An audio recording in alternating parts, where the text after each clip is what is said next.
Have you noticed that there is something missing in the equation of life?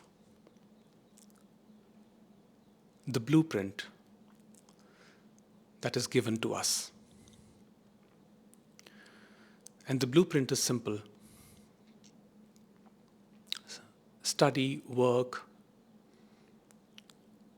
do the right job, build the right business, get a good house, make family, is equal to abiding happiness, joy. But if you carefully examine this equation, there is a mismatch, and I'm sure you must have noticed that there is a mismatch between the left-hand side and the right-hand side.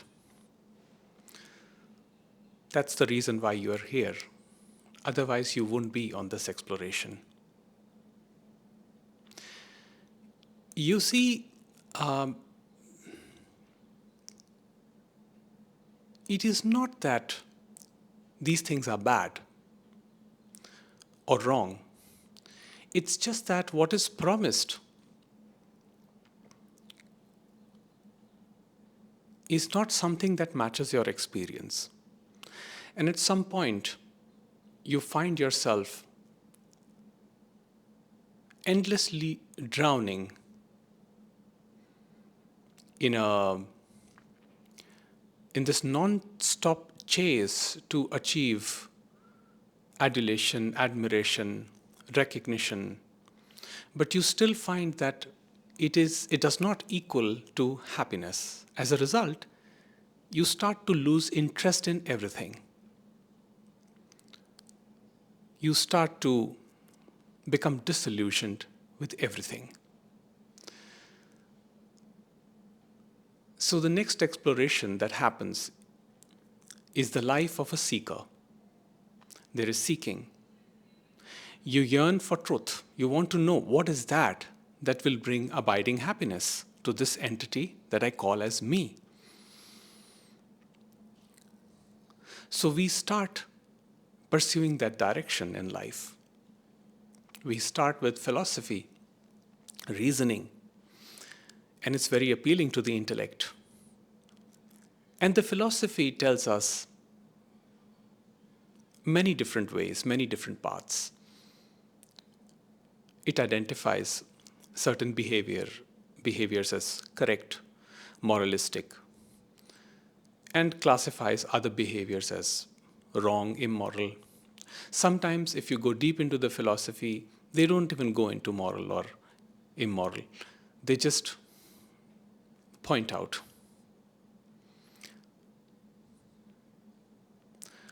But then that does not suffice. So we go on a spiritual exploration. We try to find the truth.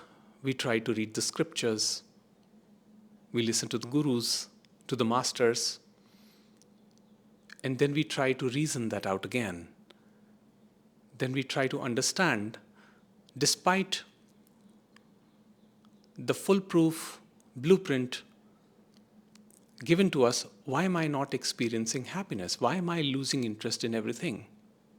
And you will notice that while you are on this exploration, where you're doing spiritual inquiry or philosophical inquiry or studying psychology or whatever, you're losing interest in the mundane things, like hanging out at joints, partying, gossiping, or talking about politics, sports, or engaging in discussions, random discussions about one particular area, region, religion, culture. None of that interests you anymore. You find that your mind is like a blank slate now. You have tried hard. You have tried everything to fit into the culture, into the framework. Again, We're not saying that those frameworks or that those blueprints are bad. But one has to understand that when those blueprints become the only reality, we start to lose connection with ourselves, with who we are deep inside. Once we are connected to ourselves, it does not matter whether we are in a corporate job or in the Himalayan caves meditating. They both become the same. The location does not matter, the people around does not matter, because the mind is at ease. However, the phase before that, when the exploration is happening, I wouldn't say exploration, but I would say seeking is happening, because there's a difference between exploration and seeking, and we'll come to that later, maybe in another video. But seeking is happening, seeking for happiness, seeking for truth. And the appeal is so strong now that there is no interest in the mundane activities. There is no interest in the quote-unquote normal flow of life, where people tell you that indulging in substances, hanging around and talking about other people is more exciting. No, it's not that for you anymore. You don't find it exciting anymore. In fact, your mind always go into questioning, sometimes into wonder, into awe of this phenomena, this life, of small things. You start paying attention to small details. Things like color of a leaf, the movement of a blade of grass, a small insect crawling on a dry leaf, the sound of the wind. You can feel the breeze in your skin. And you find that more appealing, more peaceful than being in presence of people, than engaging in discussions about philosophy, about life, than engaging in the usual materialistic movement of life. Who has bought a bigger house? Whose life is more amazing? Who's on social media? Who's living successfully that blueprint that was given to them? There is no comparison anymore. Therefore, what happens is that these associations, these friendships start to break apart. And then comes the loneliness. Because now, since you have lost interest in the things that bound you to a couple of people who were interested in the same subject, that's not there anymore. You are now in a mode of seeking, while they are in a very different exploration of their own. It is not to say that material exploration is bad. It is not to say that there is anything bad with drinking or smoking or partying. It's a phase of life that people go through. But your vision of life has now changed. You feel that there is a crack in your personality, a personality that you crafted all your life by accumulating knowledge, technical knowledge, by listening to people around you, success stories, by this idea of force that was given to you to just go ahead and compete and find your spot so that you can survive in the world. Now, this idea doesn't appeal to you anymore. Living for survival is not a very good living, because you understand that it's marked by hypervigilance. It's marked by fear at each and every end. So you start losing interest in everything. As a result, that group, those people, they start to break apart. They don't associate anymore. They don't want to talk anymore. They're not interested in your subject anymore. And that's okay, because they have a right to be on their own journey. Even if that is the journey of indulgences, it's all fine. They are living a blueprint, the ultimate blueprint of the universe, and you are living yours. But deep down, you feel a peace. You feel an appeal of a very strong force that is not personal, that does not have any center to it. You feel a very strong pull from that force. Call it the universe, call it God, call it anything you like, call it the higher power, higher consciousness, whatever you want to call it. But you do feel a pull in a certain direction, although you do not know how to navigate that. You do not know how to go about it, which is fine too. So your concern right now is, how do I navigate this internal conflict that I'm experiencing, where people are drifting apart? As a result, I feel the loneliness, I feel being abandoned. But at the same time, I do experience a profound, deep peace within myself when I'm just by myself. So you see, the mind has been divided into two parts, and it experiences these highs at times, highs of totally being in the present moment and enjoying the ecstasy, the bliss of this present moment. And also it experiences the lows, when the old conditioning, the old patterns come around.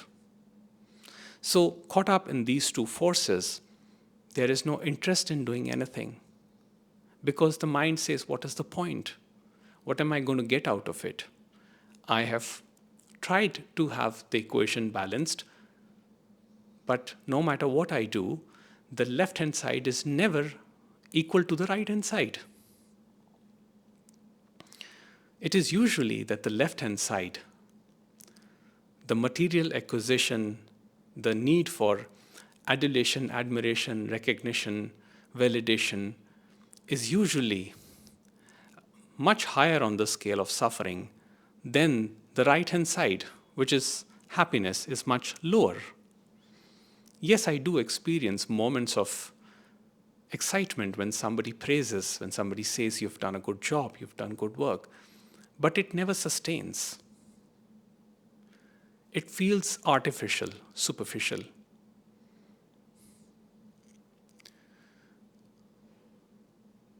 Sometimes I question, why am I doing this? What's the whole purpose? Haven't we all, at some point in our lives, gone through this? Call it midlife crisis, existential crisis, again, all names. It's just that a force has cracked the personality that you call as me. And through the cracking of the personality, there is so much relief that a movement has happened towards that glimpse of wholeness, which is visible through that crack. Now you want to move in that direction. You want to know what your true nature is. And it is all fine. The modern world will say you are in depression, that you need treatment, that you need to get back to the regular rhythm of life, which they classify as quote-unquote normal. But normal changes from time to time. Normal changes from region to region. So there is no absolute normal. In fact, normalization is, again, a subjective idea. For different people, it means different things. However, you find that deep down, there is nothing that troubles you to that extent where you feel that you are, quote-unquote, abnormal. So, you follow this movement where you're watching being with yourself. And vast amounts of time pass by where nothing actually is being happening. Nothing concrete, no future plans, no movement towards what should be done, what should not be done, no thinking about why am I wasting my life. Most people worry about that. Why am I wasting my life? Am I just here wasting my time? Well, you see, that crack, the force that cracked you, that cracked the personality, is precisely doing what is needed. It is your fear mind which is cracked, but it is still there as a part of childhood conditioning. It still says, be productive, be useful to the world. So everybody wants to be useful to the world in the same way, which I feel is not all that possible. You truly become useful to the world when you deep down understand who you truly are. Because then you know your real voice. Then you discover your authenticity. And when you operate from that authenticity, from that genuineness, you bring out expressions that are whole, that are born out of compassion and kindness, and not self-driven. But before that, there are vast stretches of time where nothing is happening, where no activity is happening, where a lot of thoughts arise. And some people in the scriptures have called this the dark night of the soul, which happens actually after spiritual awakening, when the seeking begins. It is a misconception that spiritual awakening brings instant joy. Most masters don't talk about this phase, but every master has gone through it, through long periods of contemplation. Even sages like Ramana Maharishi, who had an amazing experience of awakening at the age of 14 or 15 years, but then spent many decades doing the contemplation.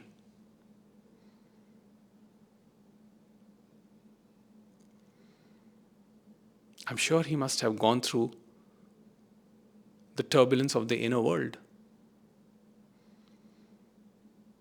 The idea is not to act on the impulses that the mind offers in a given moment. The mind says, look, you're just sitting here doing nothing and you're not being productive to the world. Therefore, you don't have any value, you don't have any worth, which is a lie. Your being still, your being peace is the highest value, is the highest worth, because when you're still, you're peaceful, you're not a nuisance to people around you. And that makes the world a better place. But when you start doing, quote unquote, taking actions on the impulses, you do become a nuisance to the world. You start doing things for people that they don't even need, that they never asked for. You start doing things that you never needed, but you think that you need them. So it is perfectly okay to experience a loss of interest in things, in activities, in people. It is okay to experience fear of people around you leaving. It is okay to experience the fear of abandonment. It is okay to experience this fear that I'm going to be worthless. Because all of these fears are pointing to the same and the one truth, which is the me, the I. What exactly is this? Who is the one that is scared? Who is the one afraid of others losing? How do others being around you define your worth?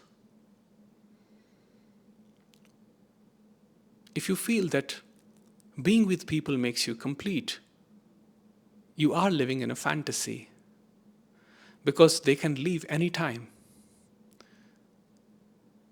Your nature is wholeness. Nothing completes you on the external, on the outside.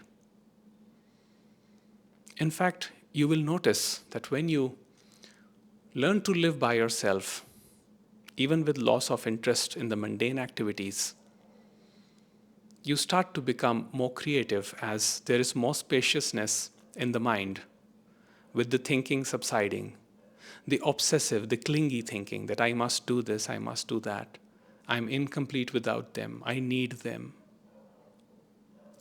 All of it is absolute nonsense rumination that leads to nothing but pain and suffering.